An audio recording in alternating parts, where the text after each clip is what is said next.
सरकार ये दावा करती है कि 370 हटने के बाद कश्मीर में हालात पहले के मुकाबले बेहतर हुए हैं।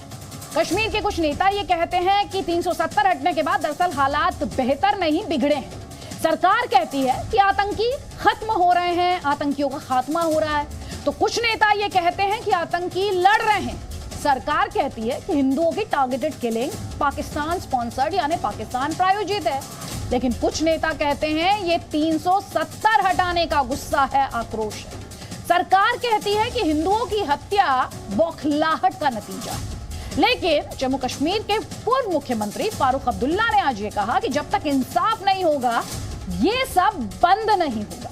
शोपियान में कश्मीरी पंडित पूरन कृष्ण भट्ट की हत्या के बाद से कश्मीरी पंडित या फिर ये कहना चाहिए हिंदू डरे हुए हैं, उनमें गुस्सा भी है, वो रो भी रहे हैं, विलाप भी कर रहे हैं, डर भी रहे हैं, गुस्से से भड़क भी रहे हैं। लेकिन फारूक अब्दुल्ला ने आज अपनी राजनीतिक दिव्य दृष्टि का इस्तेमाल करते हुए कहा कि जब तक इंसाफ नहीं होगा ये सब बंद नहीं होगा। यहां इंसाफ से उनका एक ही मतलब है और वो है अनुच्छेद 370 की वापसी। इस पूरे बयान में फारूक अब्दुल्ला ने एक बार भी पाकिस्तान का नाम नहीं लिया। ठीक वैसे ही आपको याद होगा महबूबा मुफ्ती बीजेपी को जिम्मेदार ठहरा रही थी, महबूबा मुफ्ती ने भी पाकिस्तान का जिक्र नहीं किया था।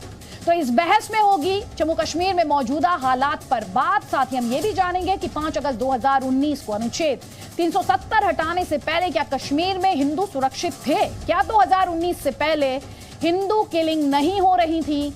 अगर नहीं तो फिर 32 साल पहले शुरू हुआ हिंदुओं का पलायन क्या था? माहौल खराब नहीं था तो फिर कश्मीरी पंडित क्यों दिल्ली में एक एक कमरों के मकान में पड़े रहे? 2019 से पहले वो घर क्यों नहीं लौट पाए? ये सारे सवाल हम उठाएंगे। कई खास मेहमान हमारे साथ होंगे, लेकिन उससे पहले जल्दी से रिपोर्ट देखिए आप। ये कभी बंद नहीं होगा, जब तक इंसाफ नहीं होगा कभी बंद नहीं। इस प्रकार की बात करना मुझे लगता है कि कहीं ना कहीं एक गैर जिम्मेदाराना बयान है। यही जमात अब निकलेगी, इनका जो खून है इसको पूरे इलेक्शन में बेचती है, उनसे वोट हासिल करती है। वो बेहतर कर दिया तो मेरे पंडित बेचारा मारा नहीं जाता। कहाँ है हालत सब बेहतर? मुझे तो नहीं दिखता। जिस तरीके से भाजपा राजनीति कर रही है, कहीं से नेहरू को घसीट करके लाते हैं कश्मीर की हर चीज। जो किलिंग्स हो रही हैं पहले जो हुई और आज जो हो रही हैं, उन सब के लिए अत्यंत शोक है हम सबको। ये पॉलिटिकल पॉइंट स्कोर करने की बात नहीं है। कहते थे पहले 370 से ये हो रहा, आज तो 370 नहीं है। मेरी क्यों मृत्यु हो रही है? इसे जिम्मेदार कौन है? सिर्फ और सिर्फ बीजेपी का फायदा है, जो इलेक्शन में इनकी जो खून बहता है, चाहे सिक्योरिटी फोर्सेस का है चाहे कश्मीरी पंडितों का है, वो इसको बेच के लोगों से वोट हासिल करते हैं। सरकार को निशाना दागते हुए ये कहता हूँ कश्मीरी पंडित यहाँ सेफ नहीं है। आखिर कब तक कश्मीर में ये दहशतगर्दी चलेगी? आखिर कब तक कश्मीर में ये खूनरेजी चलेगी? धारा 370 हटने के बाद जिस प्रकार से एक अमन और शांति का माहौल बना है,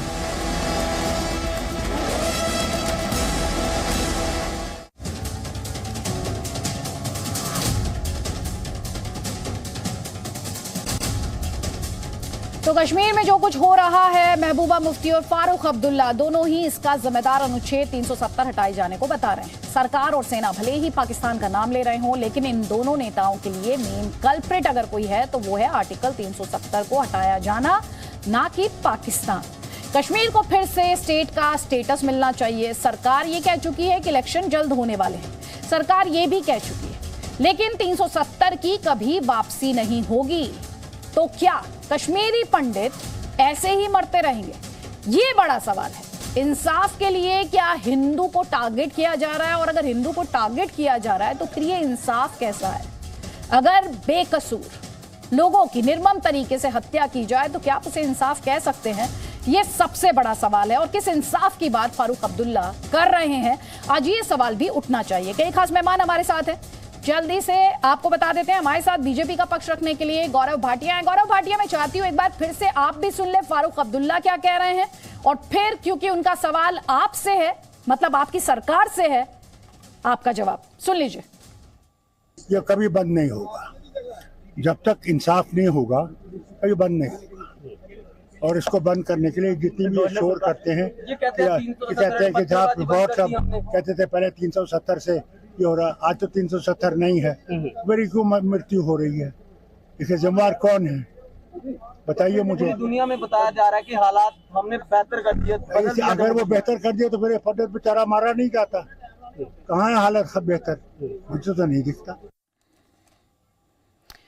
तो गौरव भाटिया, 4 सवाल फारूक अब्दुल्ला ने यहां पर पूछे हैं। एक तो उन्होंने ये कहा, कहां है हालात 370 के बाद हटने के बाद बेहतर, मुझे तो नहीं दिखता।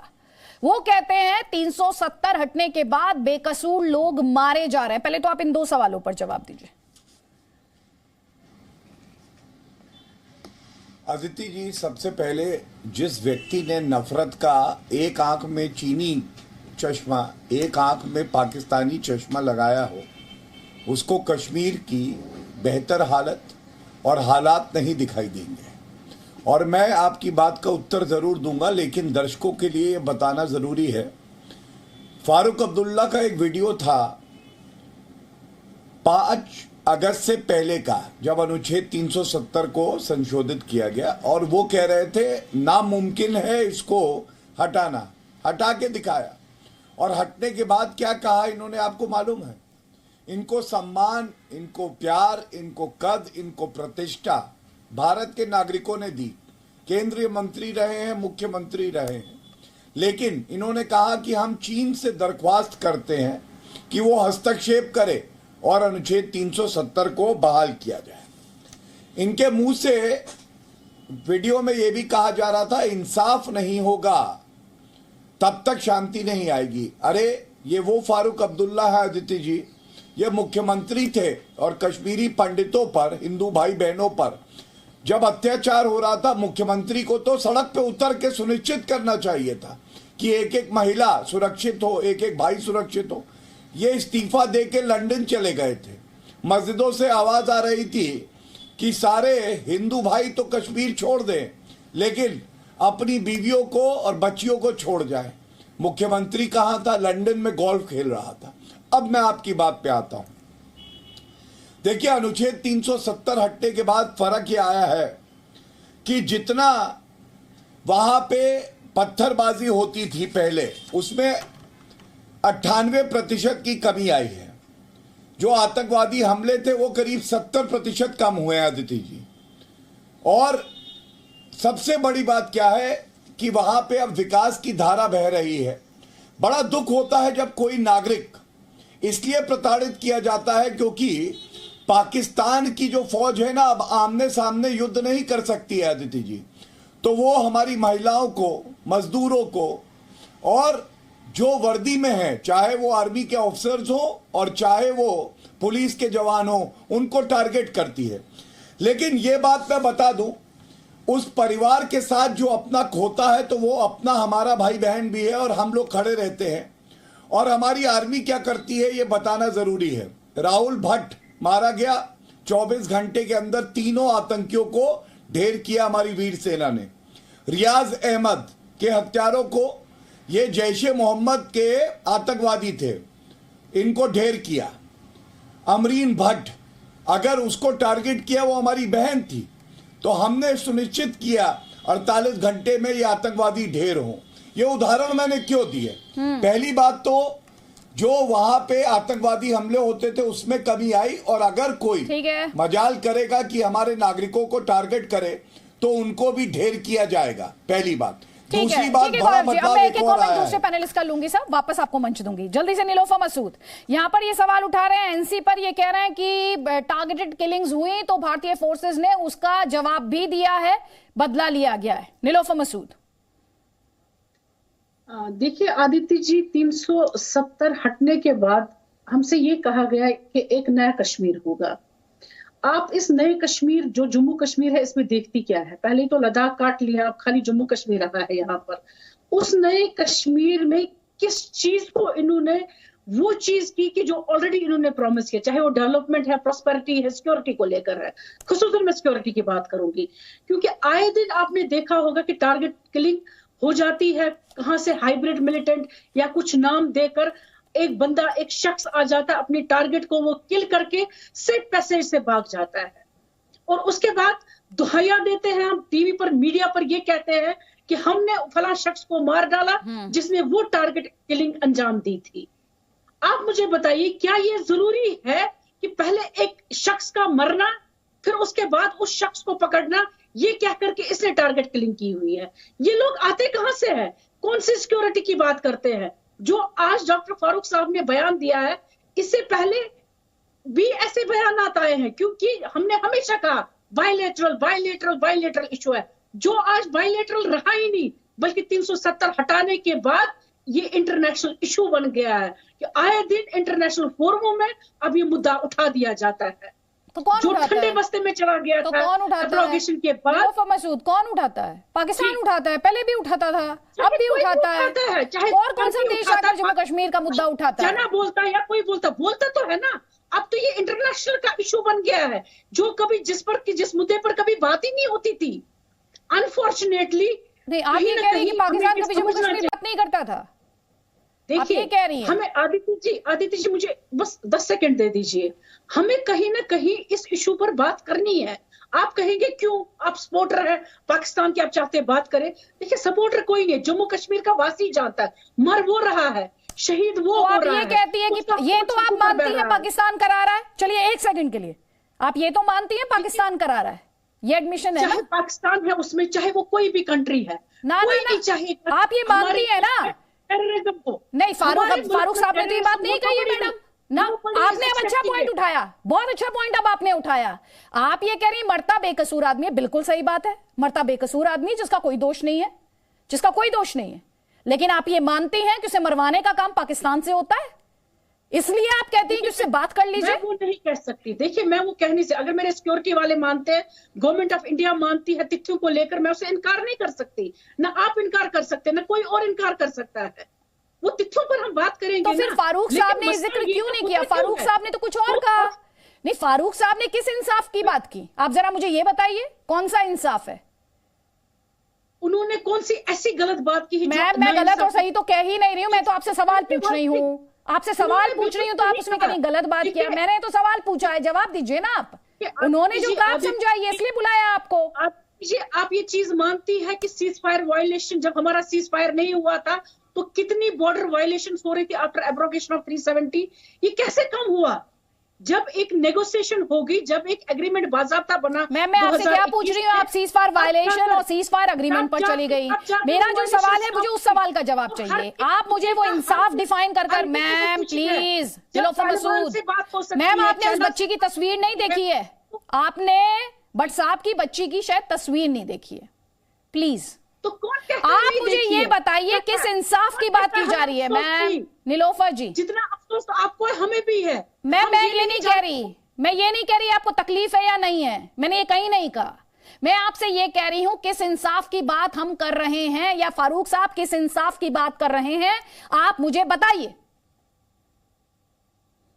देखिए, इंसाफ तो यहाँ के लोगों के साथ तभी होगा जहां जम्मू कश्मीर का इशू, जो मेन इशू है, उसको आप एड्रेस नहीं करेंगे। आप ये मानती है कि हमारा आधा हिस्सा पाकिस्तान के पास है, आप मानती है हमारा हिस्सा आधा चाइना के पास है, ये आप मानती है कि नहीं मानती है? मैम, ये सवाल का जवाब है, ये इंसाफ है, ये इंसाफ बता रही हैं आप मुझे। पाकिस्तान के कब्जे वाला कश्मीर कहती हूँ मैं उसे, बता दीजिए ना। पाकिस्तान के कब्जे वाला कश्मीर कहती हूँ मैं, और इससे ज्यादा मुझे बोलने की जरूरत है? कब्जा भारत का भी नंग है, ये कहती हूँ मैं। आप बोलिए, आप बोलिए।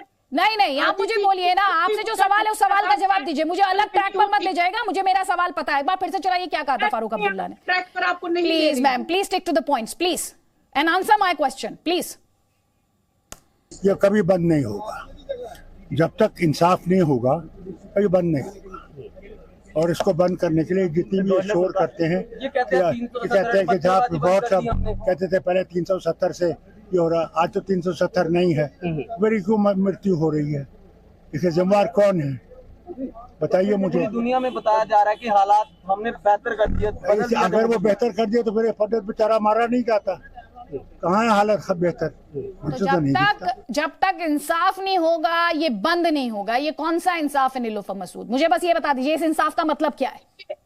देखिए आदित्य जी, वही इंसाफ जो इंस्ट्रूमेंट ऑफ एसेशन जब बना उसमें 3 चीजों पर इत्तेहाद हुआ। 370 बना, it was a bridge between government of India and Jammu and Kashmir.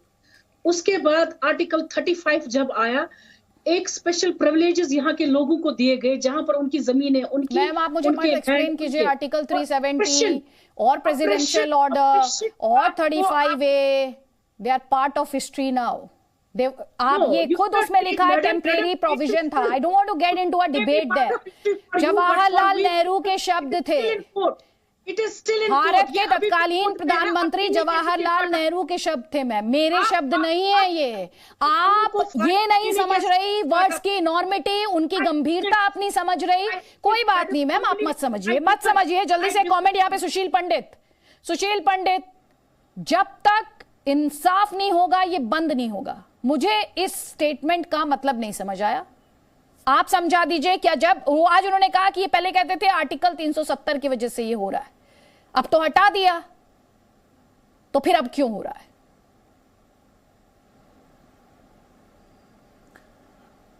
Aditi जी, इस देश की विडंबना यह है कि जिन लोगों को जेल में होना चाहिए था, जिन पर नस्ल कुशी के मुकदमे चलने चाहिए थे, हिंदू संहार का जिनको दंड मिलना चाहिए था, फांसी चढ़नी चाहिए थी, वो आज देश के सामने शर्तें रख रहे हैं।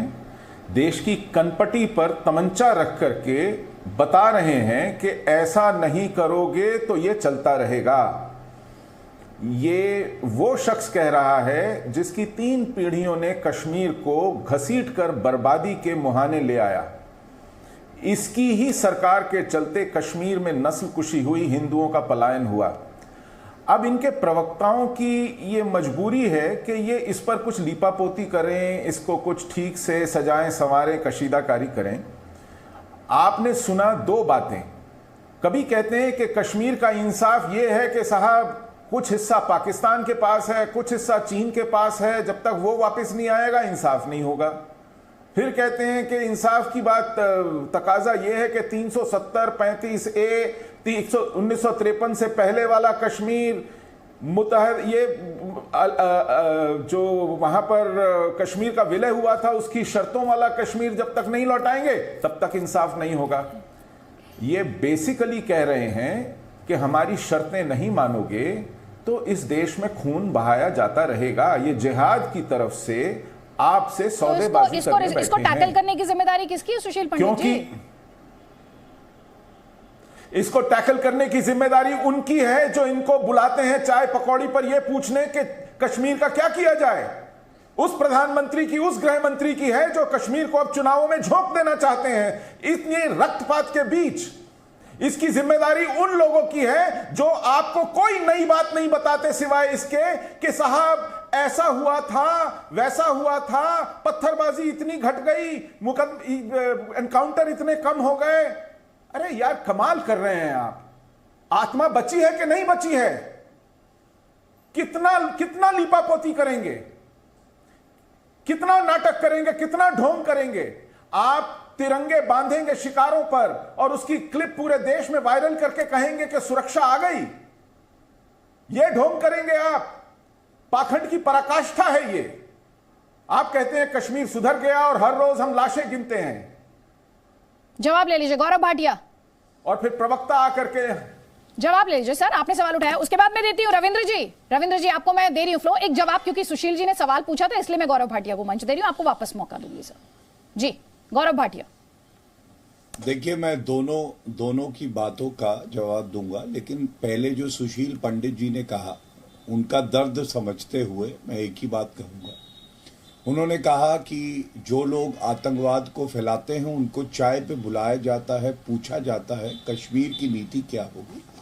देखिए ये स्थिति कांग्रेस की सरकार में होती थी। मेरे हाथ में ये तस्वीर है। ये जो व्यक्ति है यासीन मलिक, तत्कालीन प्रधानमंत्री के घर पर चाय पीता है, हाथ मिला के बताता है कि क्या होगा। और क्योंकि ये आरोपी था, 4 इंडियन एयरफोर्स के जो हमारे ऑफिसर्स थे उनकी, मैं अपनी बात पूरी कर लूं, सुशील भाई आप मुझे मौका देंगे? मेरा आशय फारूक अब्दुल्ला महबूबा, मैं अपनी बात पूरी करूं फिर आप अपनी बात करिएगा। मैं तो आया ही इसीलिए हूं। हाँ, मैं जानता हूं, लेकिन मैं आपका दर्द समझता हूं और इसीलिए ये बात मैं एड्रेस करना चाहता हूं, इससे भागना नहीं चाहता। ये दर्द अदिति जी, जो सुशील जी ने कहा ना, ये हर भारतीय के मन में बात है। एक सेकंड निलोफर मसूद, जब आप बोल रही थी उन्होंने इंटरप्ट नहीं किया, तो बात पूरी हो जाने दीजिए प्लीज। मुझे इस तरह से किसी हर पैनलिस्ट को ये ना कहना पड़े, आप बात पूरी हो जाने दीजिए प्लीज। जवाब ले लीजिए। गौरव भाटिया 1 मिनट। देखिए, सुशील पंडित जी ने जो बात कही उस बात को मैं पहले एड्रेस करना चाहता हूं, क्योंकि जो उनका दर्द है वो हर भारतीय का दर्द है। हम सब जानते हैं कि एक भी नागरिक की जान ना जाए, और फर्क यह आया है कि 4 इंडियन एयरफोर्स के ऑफिसर्स की हत्या करी थी इस यासीन मलिक ने। ये चाय पीता था पहले, अब जेल की सलाखों के पीछे है। हमने देखा JKLA बैन हुई है, और यहां पे जो NC नेशनल कॉन्फ्रेंस की प्रवक्ता बैठी है, मैं उनको कुछ तथ्य रख दूं, आप सवाल पूछिएगा। अदिति जी, क्या यह सही नहीं है कि इनके MLA रहे हैं मोहम्मद अकबर लोन? आपको मालूम है MLA है वो कश्मीर भारत के, और पाकिस्तान जिंदाबाद के नारे लगाते हैं। तो कौन है यहां पे जो दीमक की तरह अंदर रह के हमारे देश को खाते हैं? ये पूछिएगा इनसे। दूसरी बात, इनसे ये पूछिएगा इनकी हिम्मत कैसे होती है कि कहें कि चीन दखल देगा। अरे हमारा अंदरूनी मामला है, चीन क्यों दखल देगा? तीसरी बात, चुप हो जाइए मैडम, चुप हो जाइए, शर्म नहीं आती है आपको? तो आपको शर्म आनी चाहिए बात करने की। तीसरी बात, एक सेकंड प्लीज, मुद्दे पर आएंगे। एक सेकंड निलोफर मसूद, मैं उनका जवाब पूरा होने दीजिए, मैं आपको मंच दे दूंगी। उससे पहले मैं मंच दूंगी रविंद्र शर्मा जी को। गौरव भाटिया प्लीज 40 सेकंड्स बात कंक्लूड कर लीजिए अपनी। बिल्कुल। तीसरी बड़ी बात, आपको मालूम है बुरहान वानी ढेर हुआ, आतंकवादी है, हमारी वीर सेना ने ढेर कर दिया। उमर अब्दुल्ला ने क्या बोला मालूम है? इनसे पूछिएगा। उन्होंने कहा आज कश्मीर को नया हीरो मिल गया है। अरे किस बात का हीरो? 72 हीरो के पास पहुंचाया था ना। पाकिस्तान के रुपए पे पलने वालों, एक बात जान लो, भारत की ताकत यह है, फूंक देंगे तो तुम लोग उड़ जाओगे। और गलत बात करना, इतनी हिम्मत नहीं होगी आपके कार्यक्रम में ये कह दे बुरहान वानी आतंकवादी है, नहीं बोल पाएंगी। आप इनसे पूछिएगा पाकिस्तान से बात होनी चाहिए या नहीं। अमित शाह जी ने कहा बात नहीं करेंगे, आतंकवादी मुल्क है। ये लोग कहते हैं बात करो, चाहे महबूबा मुफ्ती हो चाहे फारूक अब्दुल्ला हो। आप ये सवाल पूछिए और ये बताएं कि चीन की तरफदारी क्यों करते हैं, चीन कौन होता है हस्तक्षेप करने वाला। ठीक, अब जल्दी से कमेंट। ये वो निलोफर मसूद पहले से ही कह चुकी हैं कि पाकिस्तान से बात होनी चाहिए। उसी कॉन्टेक्स्ट में मैंने उनसे सवाल पूछा, उसी कॉन्टेक्स्ट में सवाल पूछा था कि फारूक साहब ने पाकिस्तान का जिक्र क्यों नहीं किया। अगर मौजूदा हालात के लिए पाकिस्तान जिम्मेदार है जिससे आप बात करना चाहते हैं, तो वो पॉलिटिकल स्टेटमेंट्स में उसका जिक्र क्यों नहीं होता। जल्दी से कमेंट रविंद्र शर्मा जी। सुशील जी, उसके बाद आपको मंच दूंगी प्लीज जी।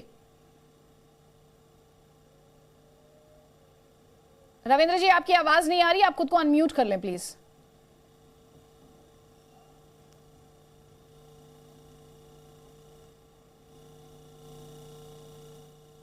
घटनाएं हो रही हैं और टीवी कैमरा पे बैठ करके ये कह देना बहुत आसान है कि हालात बहुत सामान्य हो रहे हैं, लेकिन जिनके घरों के टारगेटेड किलिंग्स हो रही हैं, ये किलिंग्स 1990 के बाद टारगेटेड किलिंग्स सबसे ज्यादा माइनॉरिटीज की पिछले 1.5-2 साल के अंदर हुई।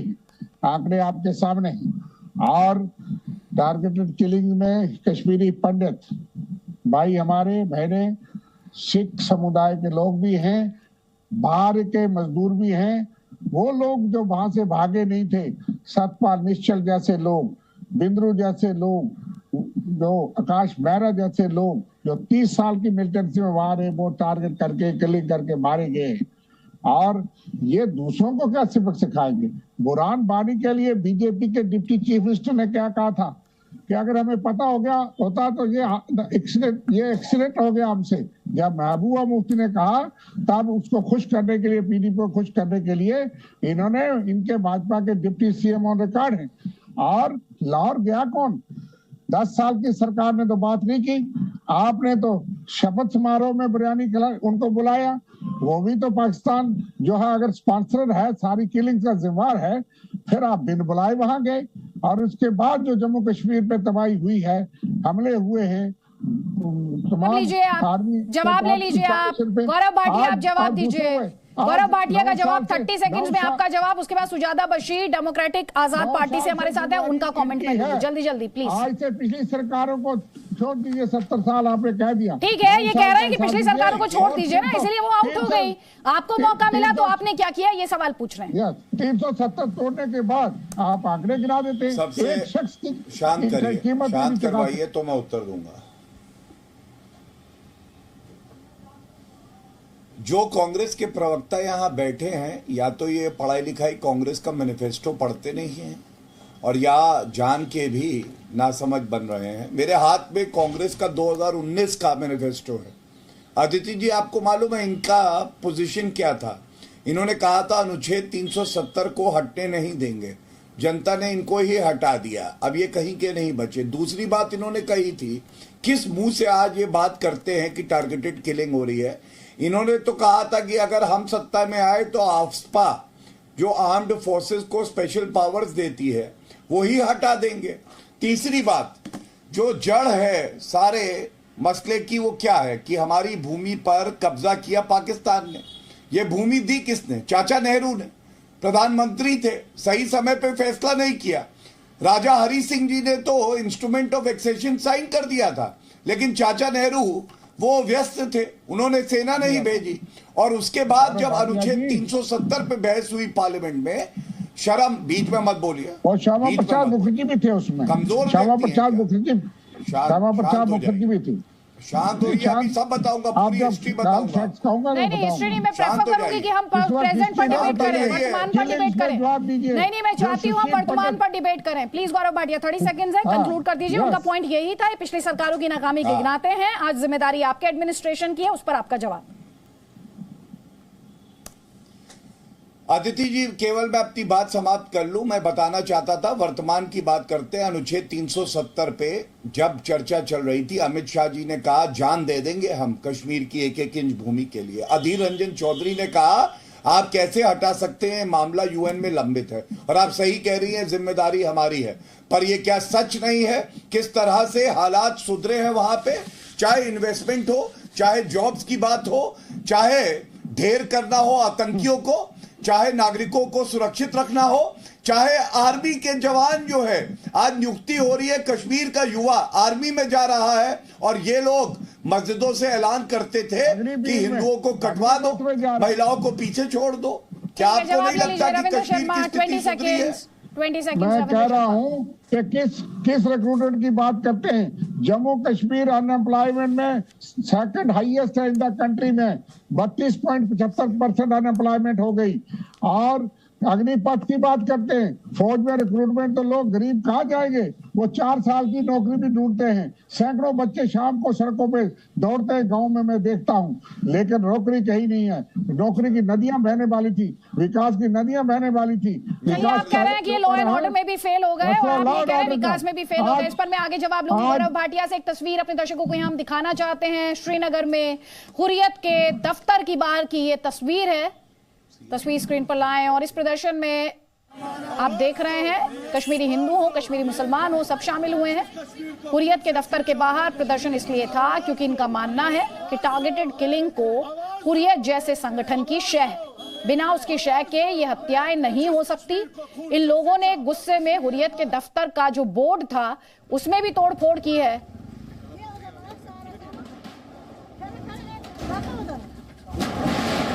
आज यहाँ एक आम कश्मीरी जो है, ये लोग जो आम कश्मीरी यहाँ पे आए हैं एक बैनर के तले, जिस बैनर का नाम हमने रखा आखिर कब तक। आखिर कब तक कश्मीर में ये दहशतगर्दी चलेगी? आखिर कब तक कश्मीर में ये खूनरेजी चलेगी? मोदी गवर्नमेंट से, क्या यही रिहेबिलिटेट कश्मीरी पंडितों का है? मैं चाहता हूं आपके माध्यम से सरकार को निशाना दागते हुए ये कहता हूं कश्मीरी पंडित यहाँ सेफ नहीं है। हमें बताइए कि पूरा कृष्ण भट्ट जो यहाँ पर रहता था उसकी न माइग्रेशन हुई थी लेकिन उसको मारा गया है, क्यों? क्या कसूर था? क्या वो यहाँ का कश्मीरी पंडित नहीं है? क्या वो यहाँ का नागरिक नहीं था? क्या हम यहाँ के नागरिक नहीं? क्या हमने इस माता से, इस मिट्टी से जन्म नहीं लिया? हम क्या पाकिस्तान से आई है? तो लोगों में जो गुस्सा है वो आप साफ तौर पर देख सकते हैं, महसूस कर सकते हैं, लेकिन समझने वाली बात यह कि जो बात आम कश्मीरियों को समझ आ रही है, क्या वो महबूबा मुफ्ती या फारूक अब्दुल्ला जैसे नेताओं को समझ नहीं आती? उनके बयानों में आप देख रहे हैं कि हुर्रियत के बाहर ये किस तरह से, हुर्रियत के ऑफिस के बाहर ये किस तरह से प्रोटेस्ट हो रहा है। यहां पर थोड़ी देर पहले आपने नीलोफर मसूद को सुना, उन्होंने कहा कि पाकिस्तान से बात होनी चाहिए, यानी आप ये मानते हैं कि पाकिस्तान ये सब करा रहा है, लेकिन आपके नेताओं के बयानों में ना पाकिस्तान का नाम सुनाई देता है, ना हुर्रियत का नाम सुनाई देता है। तो सवाल उठेंगे। यहां सुजादा बशीर हमारे साथ हैं। जल्दी से, ये जो इस समय मौजूदा हालात हैं, इनके लिए फारूक अब्दुल्ला साहब ने यह कहा कि इंसाफ जब तक इंसाफ नहीं होगा तब तक ये थमेगा नहीं। ऑफ कोर्स सच ही तो बोल रहे हो, गलत कहां बोल रहे हैं। जब तक इंसाफ नहीं होगा तो वो थमेंगे नहीं। मुझे एक बात बताइए, जब से बीजेपी गवर्नमेंट आई है कहां यहाँ कोई हालात ठीक है? हर दिन आए दिन लोग मर रहे हैं। इन्होंने बोला था जी हम लोग आर्टिकल 370 हटाएंगे और यहाँ हालात ठीक हो जाएंगे, यहाँ और भी खराब हो रहे हैं। हर दिन यहाँ किलिंग्स हो रही है, चाहे वो सिख हो, चाहे कोई भी मुसलमान हो, चाहे कल पंडित मर गया, क्यों मारा जा रहा है? It means they are not taking any responsibility. कोई मर रहा है उनकी बला से, what the changes they bring it? कौन सी चेंजेस लाई उन्होंने? यहाँ जो भी हुआ बीजेपी के टाइम तो हो रहा ही है। और अभी देखिए हर एक के दिल में वहशत है, पता नहीं कब क्या होने वाला है और हमारे को कब मारा जाएगा। आज इसको मारा, कल हमें भी मारा जाएगा। कोई भी सेफ नहीं है यार, nobody is safe in Kashmir now. हर दिन की किलिंग हो रही है, हर दिन का कोई ना कोई टारगेट हो रहा है। एंड बीजेपी तो ये बोले थे, दावे दिए थे उन्होंने कि हम लोग जी नया कश्मीर लाएंगे, यहाँ चेंज होगा। चेंज तो ये है कि हर दिन मारा जा रहा है, ये चेंज है कश्मीर में। ये थोड़ी हमने बोला था कि आप तो आर्टिकल 370 हटाइए और हमें हर दिन का कोई जो भी हिंदुस्तान के बारे में फेवर कर रहा है उसको मारा जा रहा है। कौन सेफ है ये हमें बताएं, और हमें किधर सेफ्टी? नहीं, अभी आपने कहा जो हिंदुस्तान को फेवर कर रहे हैं, ऑफ कोर्स जो भी फेवर में है, ये तो पाकिस्तान एग्जैक्टली द पॉइंट। किसे टारगेट किया जा रहा है? जो हिंदुस्तान की बात करता है। सुजादा बशीर, किसे टारगेट किया जा रहा है? जो हिंदुस्तान की बात करता है, चाहे उसमें जम्मू कश्मीर पुलिस के जवान हो, चाहे उसमें फोर्सेस हो, चाहे उसमें वो लोग हो जो इंडिया के लिए काम करते हैं, जिनके दिल में इंडिया बसता है, उन्हें चुन चुन कर टारगेट किया जा रहा है। यही तो अपने आप में, तो ये कौन मार रहा है? फिर सवाल मैं आपसे फिर ये पूछूंगी, मार कौन रहा है? पाकिस्तान का ही हाथ होगा, और कोई किसी को यहाँ उसमें कोई इंटरेस्ट है नहीं। कश्मीर अगर डेवलप होगा तो किसका प्रॉब्लम है? ये तो पाकिस्तान को ही प्रॉब्लम है। फिर जो पॉलिटिकल लीडरशिप है, जब ब्लेम की बात आती है, जब रिस्पॉन्सिबिलिटी की, मैं इस बात से बिल्कुल इंकार नहीं कर रही हूँ कि जो मौजूदा एडमिनिस्ट्रेशन है उसकी जिम्मेदारी नहीं है, बिल्कुल जिम्मेदारी है। लेकिन जब पॉलिटिकल बयान आते हैं तो उसमें से पाकिस्तान मिसिंग होता है, पाकिस्तान का जिक्र नहीं होता उसमें। ऐसा क्यों है? सियासत को डर लगता है क्या पाकिस्तान से? व्हाट महबूबा मुफ्ती, ये तो महबूबा मुफ्ती के साथ गवर्नमेंट बनाए थे, तो वो गवर्नमेंट का क्या हुआ? ये तो वो तो मिली हुई थी बीजेपी के साथ। It means they were a part of BJP. तो उन्होंने क्या किया यहाँ? उन्होंने नहीं देखा लोगों का। एटलीस्ट यहाँ के यूथ से तो बात करें। वो बेचारे वो ऐसे दबे हुए हैं, उनको पता नहीं हमारे को सही रास्ता कौन सा है। They have been misguided. By whom? किसके द्वारा मिसगाइडेड हैं? They have been misguided by whom, सुजादा Bashir? किसने मिसगाइड, कौन गुमराह कर रहा है? Agents of Pakistan. Who else? Who is behind the? उनको और किसको इसमें फायदा हो सकता है? अगर इंडिया करवा रहा है तो क्या इंडिया को इसमें हालात खराब होने में फायदा है इसका? तो ये तो नेचुरली पाकिस्तान ही करवा रहा होगा, उसी को फायदा है। इंपॉर्टेंट पॉइंट ये इंपॉर्टेंट है। नीलोफर मसूद, जो बात सुजादा बशीर को समझ आ रही है वो आपकी लीडरशिप को समझ नहीं आई। यहाँ मुझे बताइए ना, यूथ के लिए क्या? बिल्कुल सुजादा बशीर, आपके जो सवाल है मैं गौरव भाटिया से जवाब लूंगी, लेकिन उससे पहले मैं नीलोफर मसूद का एक कमेंट लूंगी, प्लीज।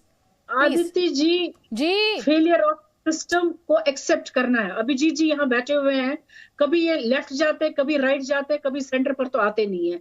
मेन इश्यू है फेलियर ऑफ सिस्टम, और वो फेलियर ऑफ सिस्टम, अभी ये फोटोग्राफ दिखा रहे थे यहाँ पर कांग्रेस के नेता को, इनको बता दीजिए 1990 में हुर्रियत के साथ ये वाजपेयी जी का, मैं चाहूंगी कि आप थोड़ा सा इसको जूम कर ले, ये वाजपेयी जी हुर्रियत वालों के साथ क्या कर रहे हैं 1990, जब फलाई नहीं कह रहे, 1990 में हुआ, उस वक्त वाजपेयी जी हुर्रियत के साथ क्या कर रहे थे। देखिए, हमेशा कोशिश की है वाजपेयी जी ने एक गाइडलाइन देने की कि हमें किस तरीके से जम्मू कश्मीर के वासियों के साथ बात करनी है, किस तरीके से हमें आगे बढ़ना है। कुछ चीजें ऐसी हैं जो हमें पीछे छोड़नी है, लेकिन अनफॉर्चुनेटली आर्टिकल 370 के एब्रोगेट होने के बाद भी कौन सी ऐसी पॉलिसी आई जो यहाँ के लोगों के लिए फ्रेंडली हो, कौन सी ऐसी अभी जो सुजाता बशीर कह रही थी, नीलोफर मसूद जी जो सवाल सुजाता, ठीक है, सुजाता बशीर जो कह रही थी, एक सेकंड, ये वही इंसाफ है हम लोगों के साथ जिनको झूठे सपने दिखा दिए गए कि भाई यहाँ नदियां बहेंगी रुपयों की, इन्वेस्टमेंट की, प्रॉस्पेरिटी की। तो आप कह रही हैं इन्वेस्टमेंट नहीं आया, एक सेकंड, कहां पर वो चीजें हैं? नहीं, आप ये कह रही इन्वेस्टमेंट नहीं आया, आप ये कह रही है इन्वेस्टमेंट नहीं आया, पैसा नहीं आया जम्मू कश्मीर में, ये बात कह रही हैं आप। डिस्ट्रिक्ट लेवल पर क्या बजट है, आप बताइए मुझे, आप मुझे बताइए। अरे डिस्ट्रिक्ट लेवल पर मुझे बजट को क्या करना है जब मैं खुद सुरक्षित नहीं हूँ? अब कभी कह रही थी विकास नहीं हो रहा, आप कह रही मैं सुरक्षित नहीं हूँ। मैम, लॉ एंड ऑर्डर अलग बात है, विकास अलग बात है। आपने विकास का जिक्र किया, इसलिए मैंने आपसे सवाल पूछा। भाई आपने विकास, नीलोफर मसूद, आपने सवाल का जिक्र किया, आपने विकास का जिक्र किया है, तो मैं आपसे पूछूंगी ना, अगर आप विकास की बात कर रही हैं तो आप बताएंगी, क्योंकि सरकार तो दावा कर रही है कि हम इन्वेस्टमेंट भी ला रहे हैं, हमने बजट बढ़ाया, डिस्ट्रिक्ट के बजट को लेकर लगातार बात की जा रही है। तो आप उस पर, अगर आप डिस्ट्रिक्ट का, आप ये कह रही मुझे क्या करना है डिस्ट्रिक्ट के बजट से, अरे भाई विकास के कार्यों में वो इन्वेस्टमेंट लाने की बात करें तो आप कहेंगी ना, आपके पास फैक्ट्स होंगे जिससे आप कहेंगे कि नहीं ये नहीं हो रहा, झूठ बोला जा रहा है हमसे। आप ये कहेंगी, विकास की बात उठा लेंगे, उसके बाद आप कहेंगे कि नहीं मैं सुरक्षित नहीं, तो मैं पैसे का क्या करूं। अब दोनों बातें कैसे होंगी? पहले तो आप पैसे को लेकर सवाल उठा रही थी। सुशील पंडित जी, एक सवाल, एक जवाब, एक कमेंट आपका जल्दी से please. Nilofar Masood, law and order और विकास दो अलग बातें हैं, दो अलग डोमेन्स हैं, उन पर, उनमें जो तथ्य हैं उन्हें भी आप दरकिनार मत कीजिए। कंप्लीटली स्वीपिंग जनरलाइजेशन नहीं होने चाहिए। मैं आपसे सिर्फ इतना कह रही हूं, आपसे कोई नहीं कह रहा कि आप एडमिनिस्ट्रेशन की अकाउंटेबिलिटी फिक्स मत कीजिए, लेकिन स्वीपिंग जनरलाइजेशन मत कीजिए। पहले विकास की बात कीजिए, फिर उसके बाद कहिए नहीं मैं तो सेफ नहीं हूं। तो डिसाइड कीजिए आपको बात कौन सी करनी है। सुशील पंडित। अदिति जी, कश्मीर का per capita ownership of cars इस देश में सबसे ज्यादा है। जो सेकंड नंबर पर टेरिटरी है ना, उससे 25% ज्यादा है। कश्मीर में गवर्नमेंट एम्प्लॉइज बिहार से ज्यादा हैं। जम्मू कश्मीर की पॉपुलेशन बिहार का 1/10 है, लेकिन गवर्नमेंट एम्प्लॉइज बिहार से ज्यादा हैं। यह आपको कोई नहीं बताएगा, लेकिन विकास विकास विकास के नाम पर छाती पीटेंगे और लोगों को, निहत्थे बेकसूर लोगों को शिकार बनाएंगे, तो उसके ऊपर सौदेबाजी करेंगे कि हमारी बात मानिए वरना यह चलता रहेगा। यह है कश्मीर की बीमारी की जड़। जिन लोगों को आप महीनों तक नजरबंद रखते हैं क्योंकि उन्होंने कश्मीर को बर्बाद कर दिया, उन्हीं लोगों को फिर चाय पकौड़ी पर बुलाते हैं। मेरा मंतव्य यासीन मलिक से नहीं था, यासीन मलिक से भी हुआ ये सब, लेकिन उन गौरव जी को मैं कहना चाहता हूं कि हमें राहजनों की गरज नहीं, तेरी रहबरी का सवाल है। बहुत सुन लिया हमने कि किसने क्या किया पिछले 25-30 सालों में। आपने 8 सालों में क्या किया? आपने 8 सालों में कभी इनको बंद किया, कभी इनको घर बुलाया, कभी भंग किया राज्य को। अब आप चुनाव में झोंकने चले हैं। आपकी कोई नीति है? 370 हटाने के बाद आप डोमिसाइल ले आए, आप सीएए लाए लेकिन उसको इंप्लीमेंट नहीं किया, आप डिलिमिटेशन लाते हैं लेकिन 2011 के सेंसस पे लाते हैं। कमाल करते हैं आप ना इधर हैं ना उधर हैं। ठीक है, जवाब लीजिए गौरव और इसका खामियाजा भुगत रहा है ये देश। ठीक है, गौरव भाटिया से जवाब लीजिए, उसके बाद सुजाता बशीर, जल्दी प्लीज। देखिए, सुशील जी जो बात पूछ रहे हैं, मेरी जिम्मेदारी बनती है हमने क्या किया, क्या बदलाव आया, ये बताएं, और मैं दूसरों की बात नहीं करूंगा। आपने सही कहा, हमारी रहबरी का सवाल है और हमारे रोम रोम में भारत के लिए प्रेम है, भारतीयों के लिए, कश्मीरी के लिए प्रेम है, इसीलिए बताऊंगा। सबसे पहले सुशील जी, आप भी मानेंगे एक पॉलिसी स्पष्ट थी कि अगर आतंकिस्तान आतंक फैलाएगा तो उससे बात नहीं होगी। बहुत दबाव बनाया, ये जो नेशनल कॉन्फ्रेंस है, कांग्रेस पार्टी भी कहती है, पीडीपी भी, पर बात नहीं करी। बल्कि अमित शाह जी ने अभी कश्मीर दौरे पे कहा पाकिस्तान से बात नहीं करेंगे। दूसरी बात, मैंने आपको उदाहरण दिया, बिट्टा कराटे, यासीन मलिक, ये लोग जेल कब गए, इन पे मुकदमे कब चले? 3 दशक पुराने मुकदमे आज कम से कम जेल की सलाखों के पीछे हैं और ये कश्मीर की नीति निर्धारित नहीं करते हैं। तीसरी बात जो सबसे अहम है, आपको मालूम है मैंने आंकड़े दिए थे, स्टोन पेल्टिंग में कमी कितनी आई? 2019 में 618 मामले थे, अब 64 मामले हैं, 90% की कमी। इन्वेस्टमेंट की बात कर लेते हैं सुशील भाई, मैं समझता हूं कश्मीर के लिए भी हित में है, वहां कुछ बदलाव होगा तभी इन्वेस्टमेंट आ रहा है। 2019 से पहले 70 साल में सुशील जी, 70 साल में 17,000 करोड़ का इन्वेस्टमेंट आया, अब 38,000 करोड़ रुपए हुआ है। ये 3 साल में, ये फर्क दिखाता है कि कश्मीर में कुछ सकारात्मक बदलाव हुए हैं। तीसरी बात वहां नौकरी देने की है, अभी नौकरी देने की भी बात आई थी। 2019 जून से 2022 अक्टूबर तक 30,000 नौकरी मिली है वहां और 5,20,000 ये रोजगार के अवसर पैदा हुए हैं। और इसके साथ मैं एक बात और जोड़ दूं, सबसे ज्यादा अहमियत इंसान की जान की है और हमारी कोशिश ये रहती है कि ये 70 साल जो कैंसर रहा है इसका अगर हम उपचार कर रहे हैं तो कुछ समय जरूर लग सकता है, लेकिन इच्छा शक्ति ये है कि आज बारामुल्ला में देश के गृह मंत्री बिना बुलेट प्रूफ का ग्लास लगाए रैली करते हैं और कई हजारों की भीड़ वहां इकट्ठी होती है। हर घर तिरंगा अभियान अगर चलता है ना सुशील भाई, पहले आप तिरंगा दिखा नहीं सकते थे, अब घर घर में तिरंगा लग रहा है। थोड़ा फर्क जरूर आया है, थोड़ा सा हमारी रहबरी में विश्वास रखेंगे, मैं आपको कह सकता हूं कि ये जो नासूर है, कैंसर है, इसका खात्मा जरूर होगा। आप जवाब ले लीजिए सुशील पंडित जी। जी अदिति जी, देखिए ये वही पुराना रटा रटाया पहाड़ा है। पत्थरबाजी कम हुई है, निवेश ज़्यादा आया है, नलकों में पानी है, बल्ब में बिजली है। देखिए प्रॉब्लम वहाँ ये है कि बंदूकें, बारूद, गोली खुले आम है। आपने जामा तलाशी बंद कर दी है, आपने ड्रॉप गेट्स आइडेंटिफिकेशन बंद कर दिए हैं, आपने कैसो कैडो बंद कर दिया है, आपने सड़क पर ड्रॉप गेट्स, ट्रैफिक की कार्यों की छानबीन बंद कर दी है। इसकी वजह से लोग चुपचाप अपनी जेब में हथियार डाल के आते हैं, ना उन्हें जामा तलाशी का कोई डर है, ना पहचान पत्र दिखाने का कोई गरज है, मारते हैं चले जाते हैं। और आपको लगता है कि अगर बाजारों में ट्रैफिक है, अगर आपको लगता है कि स्कूल कॉलेज चल रहे हैं, दफ्तर लग रहे हैं, तो सब कुछ सामान्य है। लोग मर रहे हैं तो अब तक आदत पड़ जानी चाहिए थी रोज मरने की। यह है आपकी मंशा, आप कश्मीर को मैनेज कर रहे हैं, सॉल्व नहीं कर रहे हैं। जल्दी से कमेंट सुजाता बशीर। कहाँ, पहली बात ये तो आप बोल रहे हैं अभी छानबीन बंद है, कहाँ छानबीन बंद है? आप कहीं भी जाइए देखिए, लोग, बच्चों के बैग्स चेक हो रहे हैं, इवन स्कूल बच्चे, कॉलेज बच्चे जाते हैं तो बैग्स, हम लोग लोकल चलते हैं तो बैग्स चेक हो रहे हैं, तो किधर छानबीन बंद है? ये किधर, मुझे नहीं समझ आ रहा है किस चीज को आप बोल रहे तरक्की हो रही है, यहाँ कहीं कोई डेवलपमेंट हो रहा है? आप मार्केट देखिए क्या हो रहा है। मैं दे रही हूँ आपको फ्लो, सुजाता का कमेंट कंप्लीट हो जाए उसके बाद मैं आपको फ्लो दे रही हूँ। बात यहाँ हर एक चीज मिसमैनेज्ड है। जहाँ एडमिनिस्ट्रेशन देखिए, you will not get one file signed by anybody. There is no development in Kashmir, nothing has been developed here and every day there is a threat कि हमें कोई ना कोई मारेगा। आज उसको मारा, कल मुझे मारेंगे। एंड कल मैं खाली लाल चौक में खड़ी थी, मेरे घर के बाहर लाइटें तोड़ी गई है, तो इट मींस कल मेरी भी टर्न है। इट्स एन इंडिकेशन कि मुझे भी मारेंगे आज। तो मुझे सर बताया ना, किधर की तरक्की और किधर का वो सेफ्टी है? यहाँ तो हर दिन मरने की अब लगता है, हमें लगता है कि हर दिन हमें भी कोई ना कोई निकलेगा और मारेगा। किसी ने हमारी टर्न कर लिया होगा बेटा कि भाई इनको मारे। कौन सा यहाँ सेफ्टी है?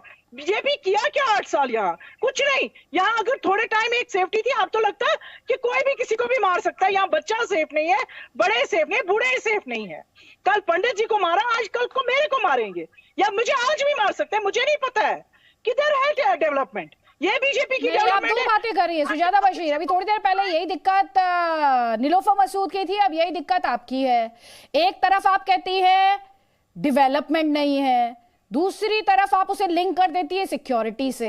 अरे भाई दोनों अलग मुद्दे हैं, एक लॉ एंड ऑर्डर से जुड़ा हुआ मुद्दा है, एक विकास से जुड़ा हुआ मुद्दा है, इंफ्रा से जुड़ा हुआ मुद्दा है, बजट से जुड़ा हुआ मुद्दा है, क्योंकि लगातार बड़े पैकेजेस की बात की जा रही है। बजट एलोकेशन आप खुद से देख लीजिए, जेएनके का डिस्ट्रिक्ट बजट की आप बात कर लीजिए, ये इन्वेस्टमेंट की बात कर रहे हैं।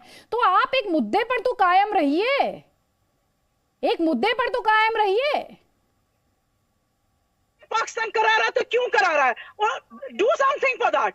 अगर यहाँ पाकिस्तान ही करा रहा है तो क्यों करा रहा है? क्यों वो हमें जीने पे इतना तंग कर चुका है कि हम लोग यहाँ रह नहीं सकते, जी नहीं सकते हम अपनी जमीन पे। हम लोग जहाँ पैदा हो गए, हमारी कोई लाइफ ही नहीं है यहाँ, हमें किधर रहना है? हमें या तो एक ही बार आए पाकिस्तान और मार दे सबको, खत्म खेल, फिर बीजेपी कुछ ना कुछ करेगा। जब यहाँ 200-300 लोग इकट्ठे मरेंगे तब उनका घर से। सुजाता बशीर, मैं चाहूंगी आप इतने स्वीपिंग जनरलाइजेशन ना दे। बीते एक साल में कम से कम 8 बार तो मैं भी कश्मीर गई हूं, अनंतनाग से लेकर नहीं प्लीज इतना स्वीपिंग जनरलाइजेशन नहीं होना चाहिए। जो लोग करोड़ों लोग इस वक्त जी न्यूज देख रहे हैं, उनके मन में ये फीलिंग नहीं आनी चाहिए कि पता नहीं क्या नरक बना हुआ है कश्मीर में। टारगेटेड किलिंग्स हुई हैं, जाहिर तौर पर कंसर्न होना चाहिए मैम, लेकिन आप जो मौजूदा फोर्सेस वहां पर हैं, जो दिन रात बिना इस बात की परवाह किए कि सर्दी है कि गर्मी है, बर्फ गिर रही है, बुरी हालत है मौसम की, लेकिन वो डटा हुआ है और वो आपकी हिफाजत के लिए डटा हुआ है ताकि आपको कुछ ना होने पाए।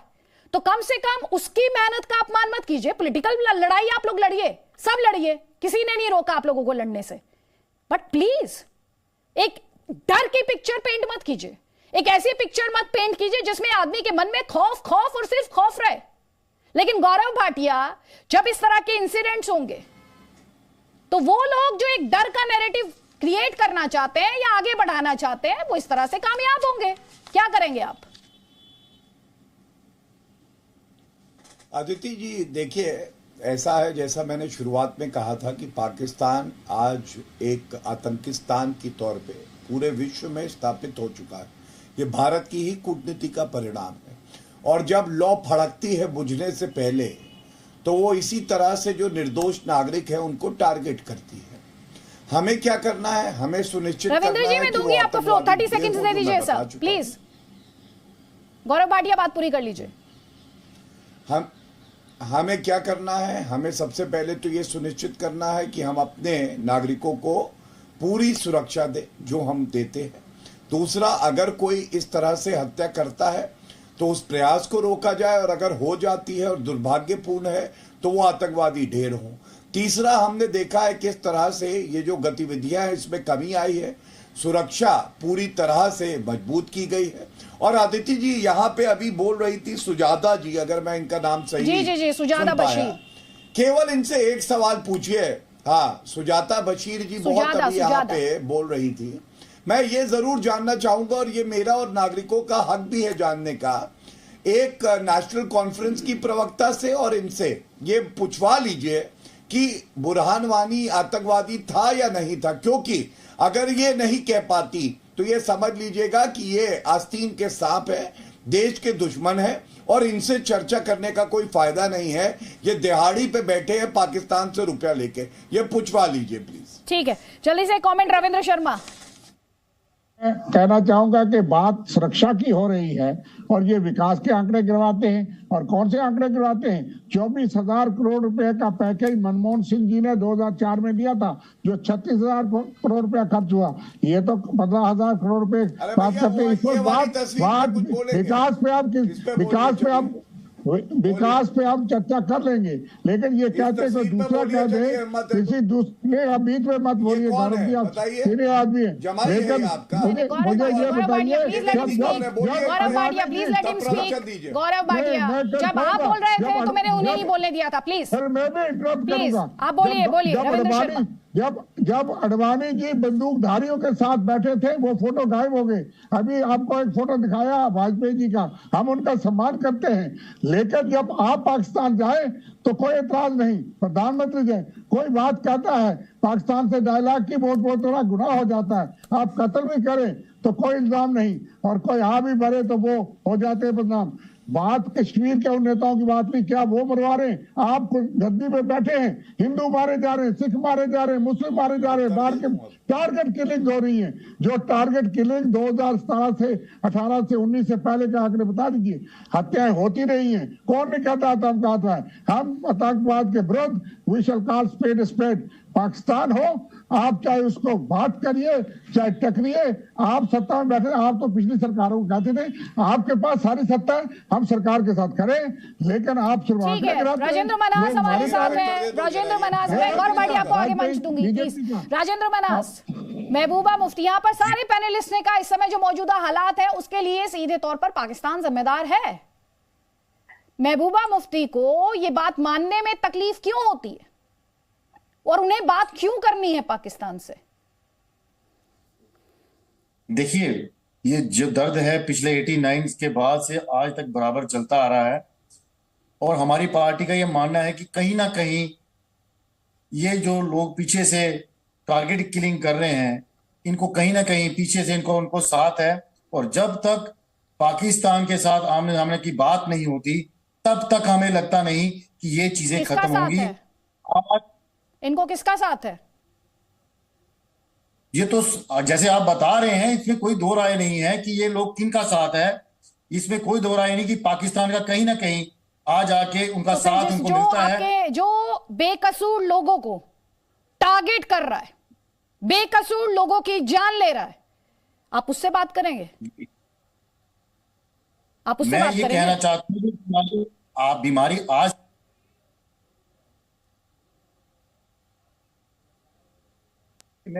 ये बीमारी आज से नहीं है, 89 से चल रही है। तो जब तक कहीं ना कहीं हर बार हम पाकिस्तान पे तो उंगली उठाते हैं, मगर जो अपना अंदर का जो सिस्टम चल रहा है जब तक उसको ठीक नहीं करेंगे। नहीं, एक सेकंड, पाकिस्तान पर उंगली उठाते हैं, वो आएगा और यहाँ के निहत्थे और बेकसूर लोगों को मार देगा और हम सिर्फ बातें करेंगे कि पाकिस्तान से बात करिए।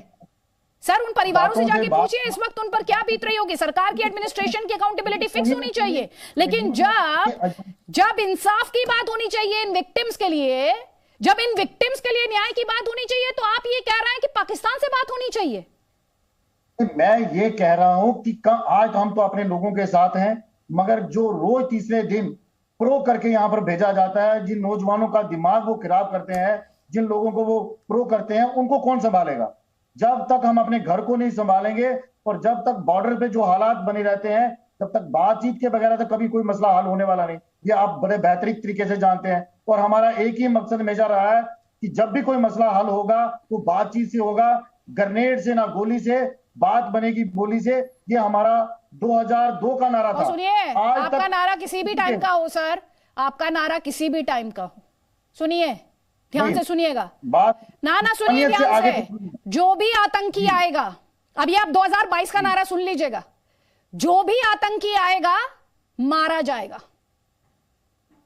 मारा जाएगा। आपकी बात बिल्कुल ठीक है। हम कहते हैं और बंदूक के शोर में और ग्रेनेड के शोर में बोली नहीं सुनाई देती सर, ग्रेनेड के शोर में नहीं सुनाई देती बोली, उनके साथ नहीं है ना, ग्रेनेड के शोर में बोली नहीं सुनाई देती है सर, बंदूक के शोर में नहीं सुनाई देती।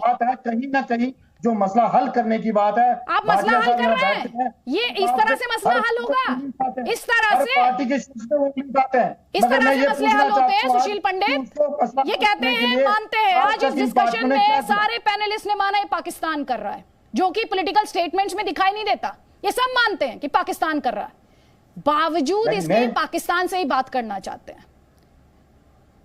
जो लोग इस टारगेटेड किलिंग में मारे गए, उनके लिए इंसाफ और न्याय कहां है?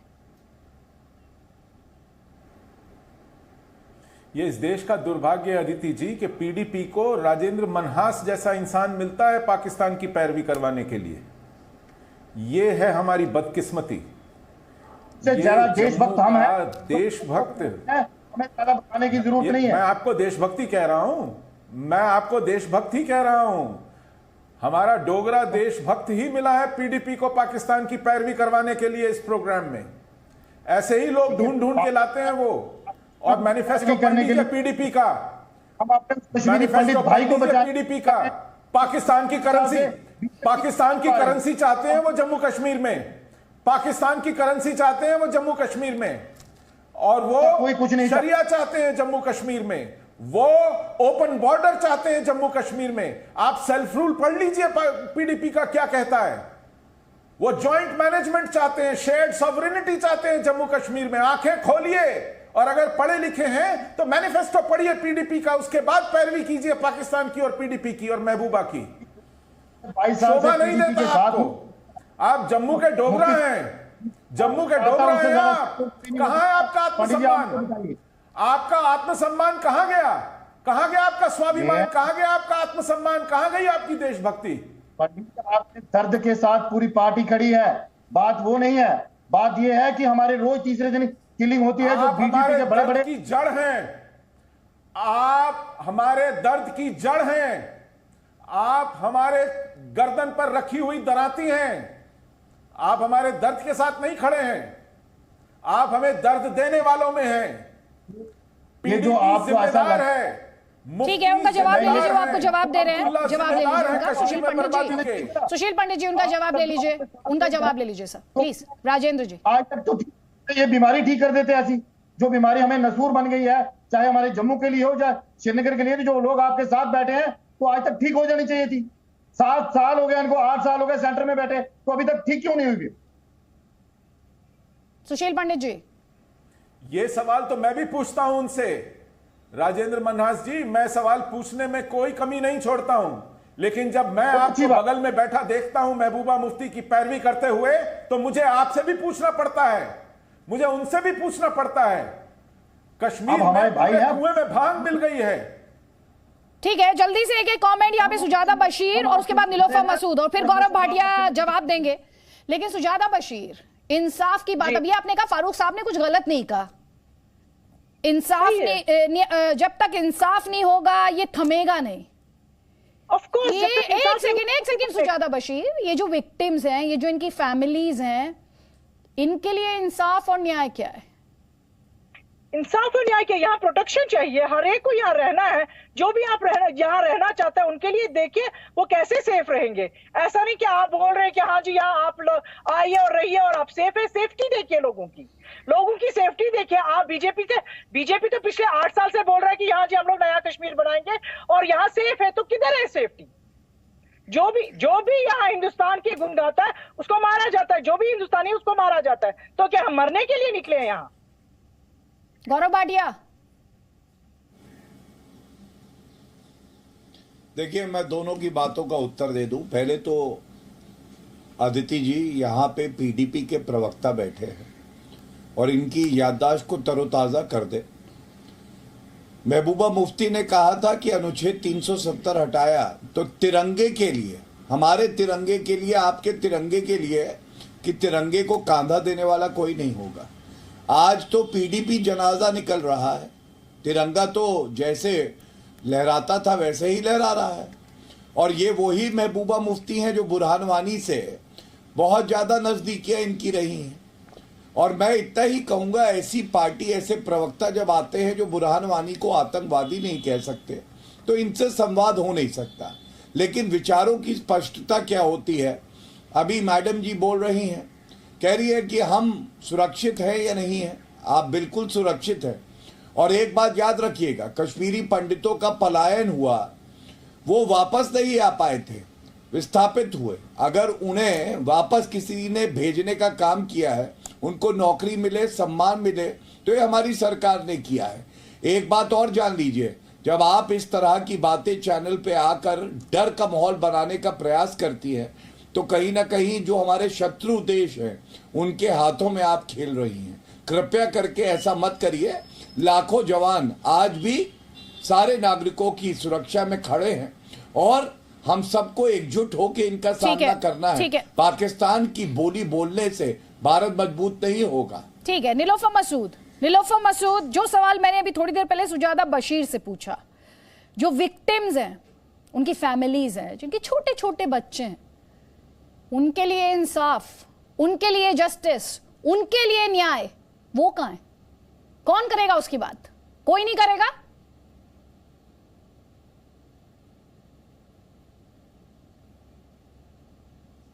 आपने शायद खुद को म्यूट किया हुआ है, प्लीज अनम्यूट करें आप। नीलोफर मसूद, आपकी आवाज नहीं आ रही है, आपने शायद खुद को म्यूट किया हुआ है, प्लीज खुद को अनम्यूट करें।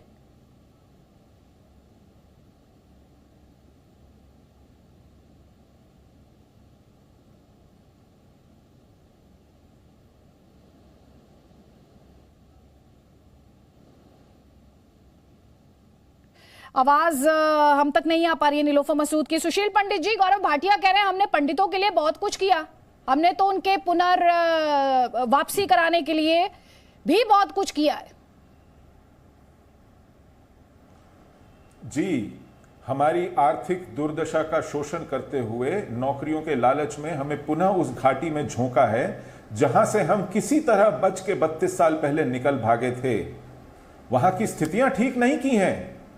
अपने सर से ये बोझ उतार फेंकने के लिए कि आपने कश्मीरी पंडितों के लिए क्या किया, नौकरी का झांसा देकर हमें कश्मीर में पुनः झोंका। वहां को कश्मीर को सुरक्षित किया होता तो हम खुशी खुशी जाते, आपकी नौकरियों के बिना जाते। आज जो नौकरी के लिए गए भी हैं अपनी आर्थिक तंगी के कारण, वो अपने उस घर में नहीं रह पा रहे हैं जहां से भागे थे, आपके बाड़ों में रुकने के लिए मजबूर हैं, कांटेदार तारों के बीच घिरे हुए। आपको यह विडंबना दिखाई नहीं देती है कि आप कश्मीरी हिंदू को या किसी हिंदू को उस बनावटी सुरक्षा का, उस कृत्रिम सुरक्षा का आभास देकर के उस घाटी में मौत के मुंह में पुनः ढकेलते हैं जहां उनका अंतिम संस्कार नहीं हो सकता। मारे कश्मीर में जाते हैं, अंतिम संस्कार करने जम्मू आना पड़ता है उनका। यह हालत है कश्मीर की। किस किस से छुपाएंगे, कितना कितना लीपापोती करेंगे। ठीक है नीलोफर मसूद, आदित्य जी, अभिजीत जी यहाँ पर अभी थे, तो मैं इनसे ये पूछना चाहूंगी, इनको कहिए, एक तरफ से ये कहते हैं कि पाकिस्तान जो है हर किसी चीज में इन्वॉल्व है जम्मू कश्मीर में। इनको बता दीजिए, हरियाणा में 8 अक्टूबर से लेकर 13 अक्टूबर तक एंटी टेररिज्म ड्रिल्स ये किसके साथ कर रहे थे? किसके साथ कर रहे थे? एंटी टेररिज्म ड्रिल्स ये पाकिस्तान के साथ करेंगे और हमें ये कहेंगे, हम कहें तो पाप, ये करें तो पुण्य। ये आस्तीन के साथ ऐसे ही लोग हैं, हम नहीं। ये हमें बार बार ये कहकर आप टैग लगा करके आप टेररिस्ट हैं, आप उनका सपोर्ट करते हैं। बहुत ही शर्मनाक बात है ये। इनसे कहिए दोगला पॉलिसी छोड़ दे। यहाँ के यूथ सवाल पूछ रहे थे, बुरहान वानी टेररिस्ट है? जम्मू कश्मीर के वासियों की तरफ नहीं, वो आपसे ये सवाल पूछ रहे थे, बुरहान वानी टेररिस्ट है जी? बुरहान वानी, वो ये आपसे सवाल पूछ रहे थे कि बुरहान वानी टेररिस्ट है आपकी नजर में? डिबेट लगाएंगी ना, मैं बता दूंगी जिस दिन आप ये डिबेट लगा देंगे। आप तो अभी कह रहे थे कि ये हमारा मुद्दा नहीं है, जहां पर इन्वेस्टमेंट की बात करें, आप तो बजट की बात कर रहे थे। अरे इन्वेस्टमेंट और बजट से आप बुरहान वानी टेररिस्ट है, ये आप ही अभी कंफ्यूज थी। ये तो सीधा सवाल है, या तो हाँ है या ना है। बुरहान वानी टेररिस्ट है या नहीं? ये ड्रिल कौन कर रहा है? अगर वो मैम, उन्होंने आपसे सवाल पूछा था, आपने जवाब नहीं दिया ना। आपने सवाल पूछा कि ये पाकिस्तान के साथ अभ्यास करते हैं, प्रैक्टिस करते हैं, तो उनका ये सवाल था कि आप बुरहान वानी को टेररिस्ट मानती हैं या नहीं मानती हैं? आपका जवाब क्या है? कौन होते हैं सवाल करने वाले? जैसे वो देश नहीं, एक सेकेंड, बुरहान वानी टेररिस्ट है या नहीं? आपके पास इस सवाल का जवाब नहीं है? एक सेकेंड, नीलोफर मसूद की आवाज प्लीज। बुरहान वानी टेररिस्ट है या नहीं आपकी नजर में? ये सवाल पूछ रहे थे वो। आप एक तरफ से बात तो नहीं करेंगी उनसे, क्योंकि उसमें मुद्दा।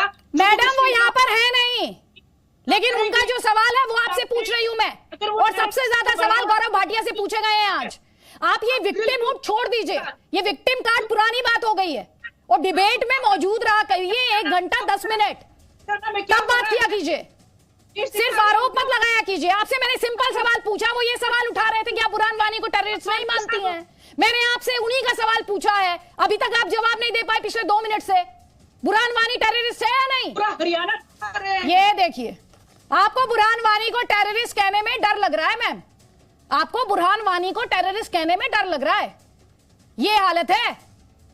और फिर आप बात करती हैं इंसाफ की और न्याय की, तो उनका क्या जो इन गोलियों में मरे हैं, इनकी बंदूकों से मरे हैं, उनके लिए इंसाफ नहीं है, उनके लिए कहीं न्याय नहीं है। ये राजनीति में उससे वोट नहीं मिलते हैं, राजनीति में वोट नहीं मिलते होंगे। ठीक है मैडम, मेरे पास वक्त इतना ही है। इसी सैड नोट पर, जहां पर एक टेररिस्ट को टेररिस्ट ना कह पाए लोग, इसी नोट पर ये डिस्कशन हम क्लोज करेंगे। लेकिन बड़ी खबर है आसाम से,